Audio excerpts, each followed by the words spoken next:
तुम्ही पाहताय राज्यातील शेतकऱ्यांसाठी आजच्या महत्त्वाच्या ठळक बातम्या। 1 एप्रिल पासून जिवंत 7/12 मोहीम शासनाचा उपक्रम। महसूल विभागाच्या मोहिमेतून 7/12 वरील मयतांची नावे कमी होणार। 7/12 वरील मयताच्या नावांमुळे अनेकांना खरेदी विक्री व्यवहार तसेच कर्ज प्रकरणासह अनेक अडचणी येतात। 7/12 वरील ही अडचण दूर करण्यासाठी महसूल विभागाच्या 100 दिवसाच्या कृती कार्यक्रम आराखड्या अंतर्गत 1 एप्रिल पासून राज्यात जिवंत 7/12 मोहीम राबवण्याचा निर्णय घेतला आहे। या अंतर्गत 7/12 उतार्यावरील गावातील सर्व मयत खातेदारांच्या वारसांच्या नोंदीची प्रक्रिया पूर्ण केली जाणार आहे। मयत खातेदारांच्या वारसांना शेतजमिनीच्या अनुषंगाने आवश्यक असणाऱ्या कागदपत्रांमध्ये वारसाची नोंद अभिलेखामध्ये नसल्याने विविध अडचणींना सामोरे जावे लागते आणि या दृष्टिकोनातून संपूर्ण राज्यात जिवंत 7/12 मोहीम राबवण्याचा निर्णय घेण्यात आलाय। राज्यात शेतकऱ्यांच्या आत्महत्यांमध्ये वाढ, मदत व पुनर्वसन मंत्र्यांची लेखी कबुली। उत्तर महाराष्ट्र तूर्त टँकर मुक्त, पण बाष्पीभवनाचा धोका अधिक। नाशिक विभागातील धरणांमध्ये गतवर्षीपेक्षा 4% अधिक साठा। मे ते जून अखेर बसणार टंचाईच्या झळा। राज्यात 44 लाख क्विंटल कापसाची खरेदी। विधान परिषदेत पणन मंत्री जयकुमार रावल यांची माहिती। कॉटन कॉर्पोरेशन ऑफ इंडियाच्या माध्यमातून 18 मार्च पर्यंत राज्यात 44 लाख क्विंटल कापूस खरेदी करण्यात आला आहे। आता शेतकऱ्यांना मिळणार नुकसान भरपाई। वाशिम जिल्ह्यात 53,831 हेक्टरवर शेतीला फटका। तब्बल 65,504 शेतकरी बाधित। जिल्ह्यामध्ये 31 ऑगस्ट ते 4 सप्टेंबर आणि 21 ते 23 सप्टेंबर दरम्यान झालेल्या अतिवृष्टीमुळे शेतकऱ्यांचे मोठ्या प्रमाणात नुकसान झाले होते। कर्जमाफीचे आश्वासन म्हणजे गुगली। निवडणूक काळात दिलेले आश्वासन ठरले पोल। शेतकरी सापडला विवंचनेत। शेतकरी वर्गामध्ये नाराजीचा सूर। यवतमाळ जिल्ह्यात अतिवृष्टीच्या नुकसानीचे 241 कोटी मंजूर। 1,90,285 शेतकऱ्यांना लाभ। योग्य मोबदला न मिळाल्याने शेतकरी नाराज। यवतमाळ जिल्ह्यात ऑगस्ट 2024 मध्ये अतिवृष्टी आणि पूरपरिस्थितीमुळे तब्बल 1,76,202 हेक्टरवरील खरीप पिके बाधित झाली होती। तब्बल 5 महिन्यानंतर शासनाने 1,90,285 शेतकऱ्यांसाठी 241 कोटी रुपयांचा निधी मंजूर केला आहे। तूर खरेदी सुरू, नोंदणी मात्र अल्प। वर्धा जिल्ह्यात नाफेड तूर खरेदीला शुभारंभ। बाजारपेठेत हमी भावापेक्षा कमी दर।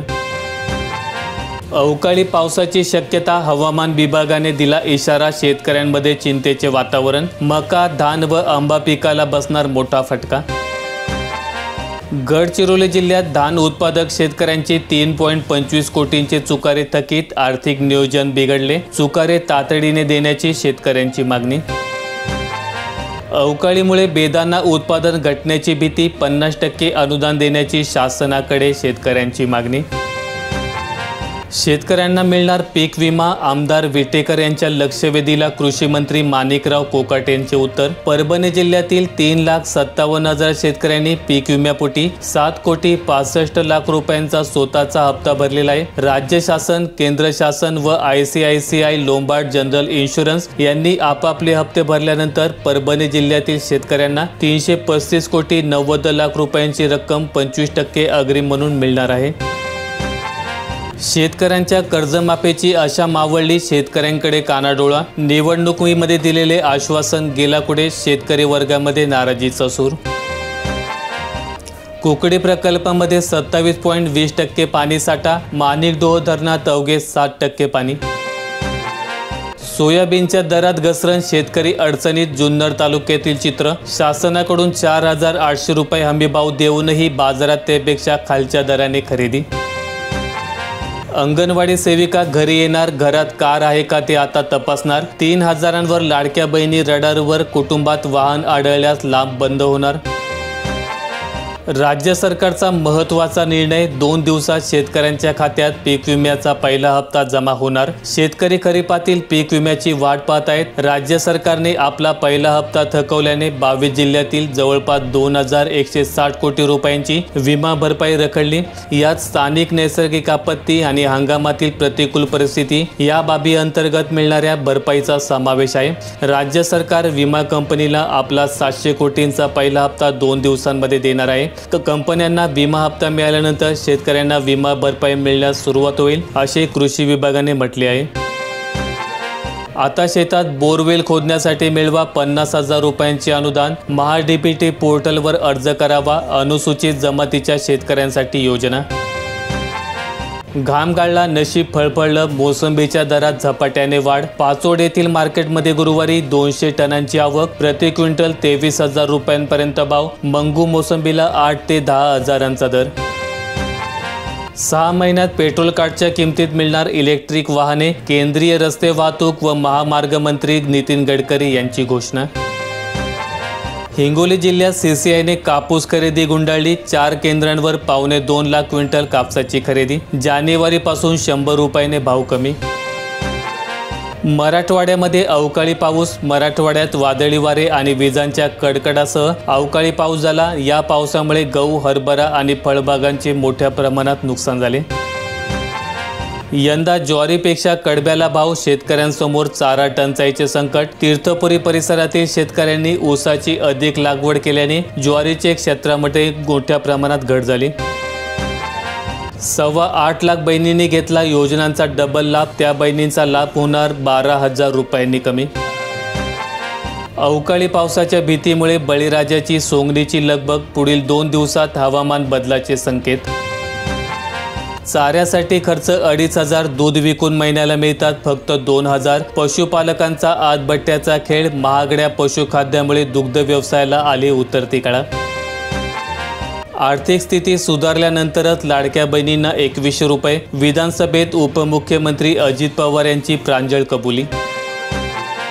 मागील वर्षापेक्षा कांद्याला चांगले दर। मार्चमध्ये दर टिकून। यंदा उशिराने आवक सुरू। निर्यात शुल्कामुळे नुकसान। शेतकऱ्यांनी टप्प्याटप्प्याने कांदा विक्रीसाठी आणावा। बाजार समितीच्या बाहेर मालाची विक्री करू नये, त्यातून फसवणुकीची भीती आहे।